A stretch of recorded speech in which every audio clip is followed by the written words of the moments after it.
Absolutely. Cool. You good?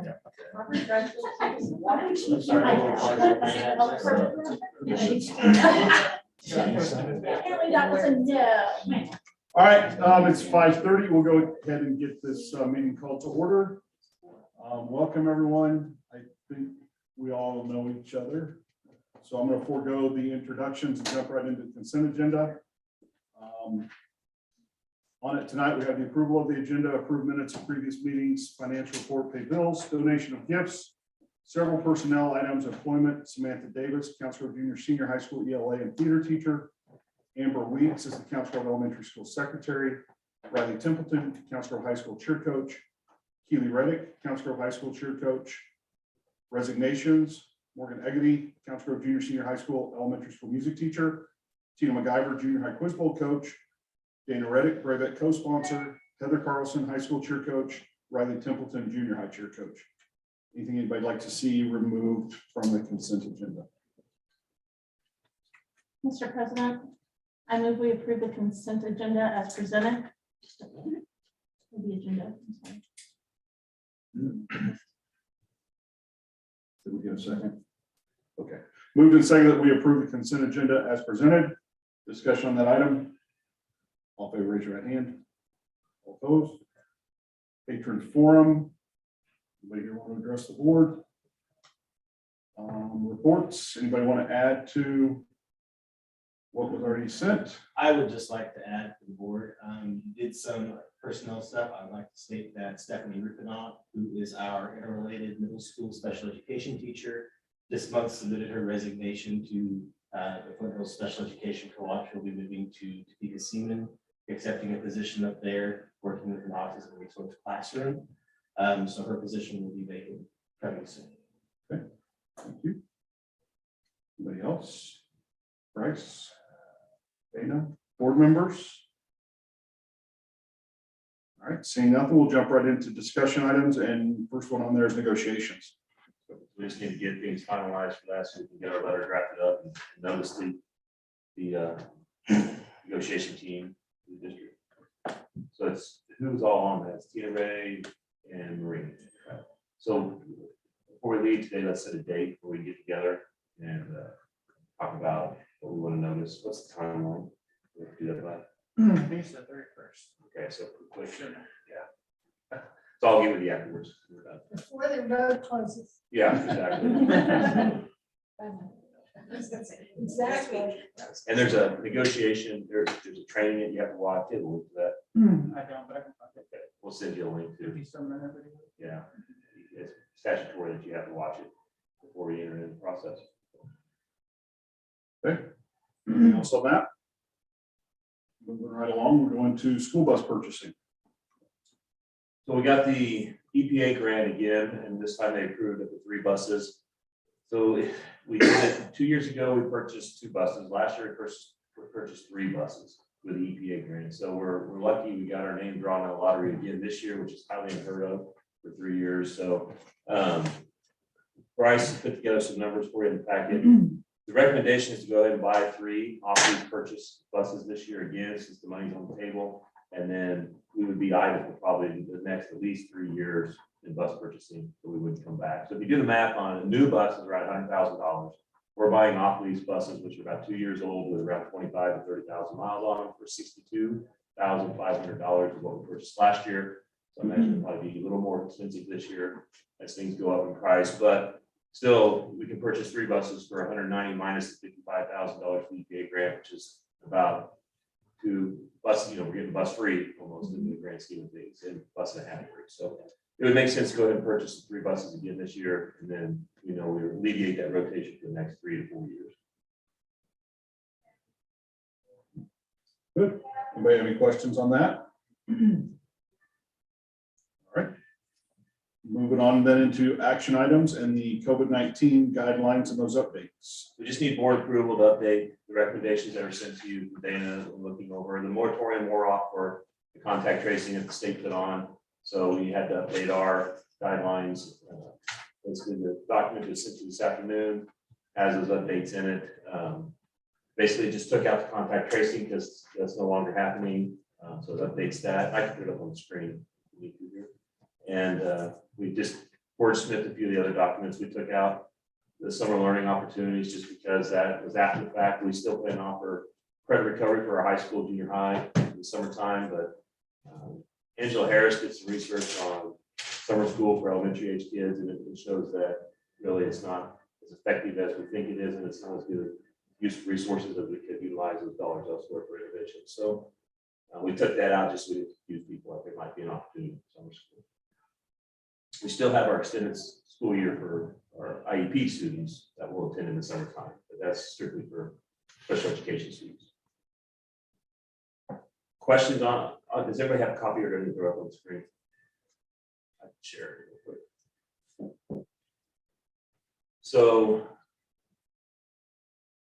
basically the changes were on the old document, there was had contact tracing in here. We just added that it'll be in accordance with local, state, federal guidelines, because that ebbs and flows. That way we don't have to come back and keep updating this document.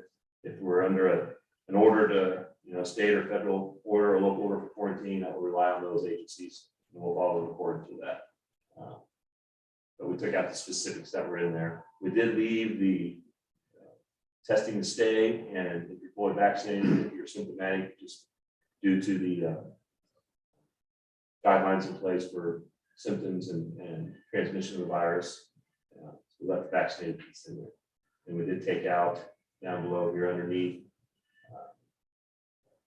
continuity of services is where the summer school option was. Questions on that? Well, it's probably one I should have sent earlier, but any thought of an expiration date for this? In the school year. Okay. Yeah, it's the 20, we talked about that today too.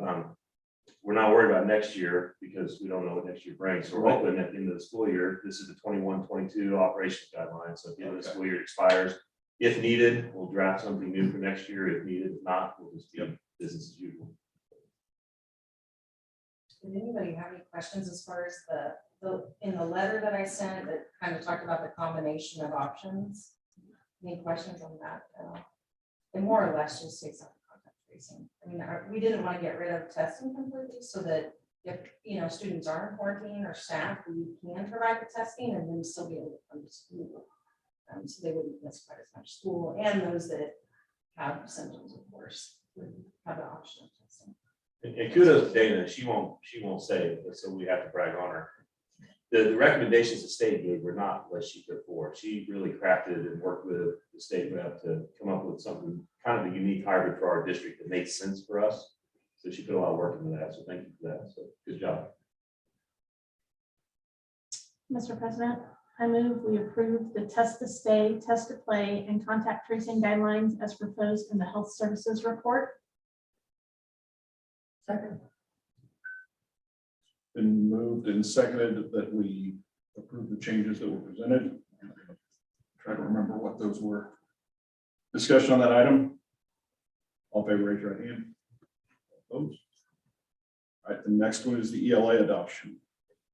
So this is the big ticket item here. Mrs. Gentry is sick, so she's not able to be here. So I'll do my best to answer any questions on it. We can phone a friend if it's something I can't answer. But basically, it's just what we've been building up to. It's on our rotation, so it's on our long range plan that you've approved. This year is the cycle. We piloted the program that was selected. I think Wes, both of them. What we have one in your building and two in We have multiple in all of them. really good feedback. It's an evidence-based program. It has all the new science of reading research in it, brain research on science of reading. So good stuff. It'll be a good purchase. It's an expensive purchase. It'll be a good purchase. I think it's important to note that this is a 7-year cycle. I mean, this is not a one and done when people look at what this dollar amount is. So when you spread this out over 7 years with regards to the materials, that makes it a lot easier to swallow. So, well, and I don't know that we can put a price on quality reading instruction. Yeah. So Well, just so those it listening, is the core skill students need. So. absolutely. well, just so those listening at home know too, there's a lot of changes in our ELA standards with the dyslexia guidelines that have been passed down, And rightfully so, and a lot of new research out there. So this curriculum, the reason we put it off actually a year and did the pilots, and was as thorough as we were, so we could make sure and vet it correctly, so it covered those things. We didn't want to buy it and come back and go, oh gee, we're missing this piece and have to go find another supplemental resource for it. It's a pretty comprehensive program, hence the price tag on it, but we're getting what we pay for. I've also been lucky that both of my kids' classrooms were piloted, and their teachers have had wonderful things to say about it this year. They've loved it. You know, if you remember back a couple meetings ago, we shared some of our MTSS progress and our data on the historic gains we've had in our reading interventions. Part of it's probably contributed to some of the material that's been done in this, just because it provides a good core foundation. And then that should trickle up and alleviate some of our tier interventions and the number of kids in those. The stronger our core is, it should alleviate some strain on our interventions in tier 2, tier 3. A lot of work. Thanks to Mrs. Gentry and all administrators and teachers who piloted it. So thanks to them. We've set up a pretty good spot with it. Just for the record, we're talking $137,000. Okay.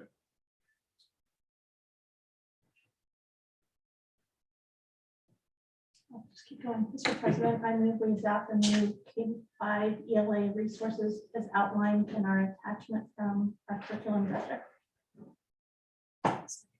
Moved and seconded that we approve the new K-5 ELA resources as presented. Further discussion on that item? All in favor, raise your right hand.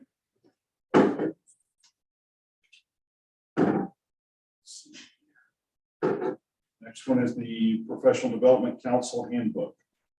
That time of year again, you'll start getting all the handbooks to approve. So this is the first one in the line of the list. So nothing, it's just formality. Mr. President, I move we approve the Professional Development Council handbooks. Second. Moved and seconded that we approve the PDC Council Handbook. Any other discussion on that? All in favor, raise your right hand. All opposed? And then KSB Membership and Legal Assistance Fund. Unless we want to pause and let Tina Ray and nut down on our price a little bit over here. It's just again, one of those annual membership renewal things, money well spent. They're our advocate and our support group for your organization and board members. We rely on their legal assistance team quite a bit, so.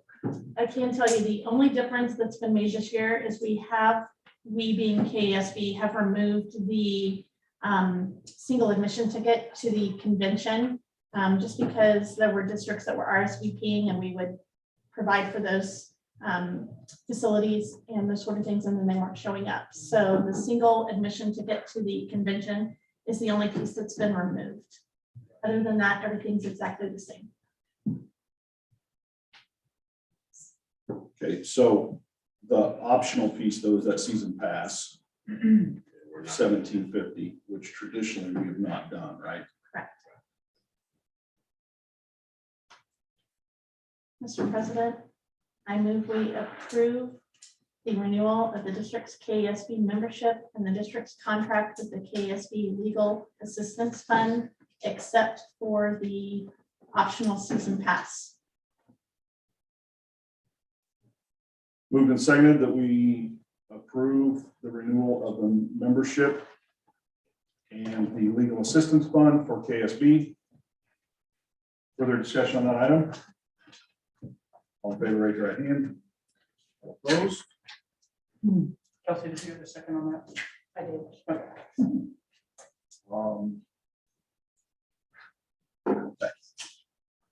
That's it. Yes.